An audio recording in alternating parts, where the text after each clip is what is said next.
പത്തിരി ഉണ്ടാക്കിയിട്ട് ശരിയായില്ലെങ്കിലും അത് വീണ്ടും വീണ്ടും ഉണ്ടാക്കാറുള്ള എൻ്റെ മനസ്സും ആ ശരിയാവാത്ത പത്തിരി കൂട്ടുന്ന എൻ്റെ വീട്ടുകാർ സമ്മതിക്കണമല്ലേ. ഇവിടെ വാങ്ങിയ തിരുപ്പുണ്ട്, അതുകൊണ്ടാണ് പിന്നെയും പിന്നെ ശരിയായില്ലെങ്കിലും ഉണ്ടാക്കുന്നത് കേട്ടോ. 2 ഗ്ലാസ് പത്തിരി പൊടിയിൽ 3 ഗ്ലാസ് വെള്ളം ചേർത്താണ് ഞാൻ ഉണ്ടാക്കുന്ന പത്തിരി. Note the point. ക്ലീനിങ് അപ്പം തന്നെ ചെയ്യുക, ഇല്ലെങ്കിൽ വേറെ ആരും വന്ന് ചെയ്യില്ല, നമ്മൾ തന്നെ ചെയ്യണം. അതുകൊണ്ട് അത് അപ്പം തന്നെ ക്ലീൻ ആക്കുകയാണ്. കാര്യമായി തിരക്കില്ലാത്തതുകൊണ്ട് ധൃതി പിടിക്കുന്നില്ല.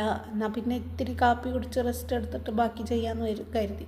എനിക്കിപ്പോൾ കാപ്പി കുടിക്കാനുണ്ട്. ബിസ്ക്കറ്റും റസ്കോ എന്തെങ്കിലുമൊക്കെ ഇപ്പോൾ കുറച്ചായിട്ടുള്ളത് ആ ഒരു ശീലം തുടങ്ങിയിട്ട് പ്രഗ്നൻസി സമയത്ത് തുടങ്ങിയതാണ്. ഉണ്ടെന്ന് കരുതി അങ്ങനെ ഇരുന്ന് കഴിഞ്ഞാൽ സമയം പോകും. അതുകൊണ്ട് തന്നെ കറീൻ്റെ പ്രിപ്പറേഷനിലേക്ക് പോകാമെന്ന് കരുതി. മുരിങ്ങക്കായും തക്കാളിയും കൂടെ ഇട്ടിട്ടുള്ള കറിയാണ് ഉണ്ടാക്കുന്നത്. വേറെ സാധനങ്ങളൊക്കെ തീർന്ന് കിടക്കുകയാണ്. അതിലേക്ക് തേങ്ങ അരച്ചതും കൂടി ചേർത്തിട്ടാണ് കറി റെഡിയാക്കുന്നത്. അച്ഛന് പോകാൻ വേണ്ടിയിട്ട് ഞങ്ങളത് പുറത്തിറങ്ങി കൊടുത്തതാണ് കേട്ടോ.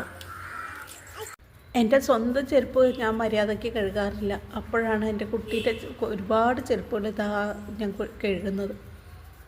കഴിഞ്ഞപ്പോഴാണ് ഒരു കാര്യം മനസ്സിലാവുന്നത്, ഞങ്ങളുടെ ചെരുപ്പിനേക്കാൾ കൂടുതലുള്ളത് അവക്കാണ്. എവിടേക്ക് പോകാനില്ലാത്ത അവക്കാണ് കൂടുതൽ ചെരുപ്പ്. ഞങ്ങൾക്കാണെങ്കിലും ഒരു ചെരുപ്പേ ഉള്ളൂ. ഞങ്ങൾക്കല്ല ഗൈസ്, എനിക്കാണ്. ബാക്കിയുള്ളവർക്കൊക്കെ കുറേ ചെരുപ്പുകൾ കാണുന്നുണ്ട് ഇവിടെ.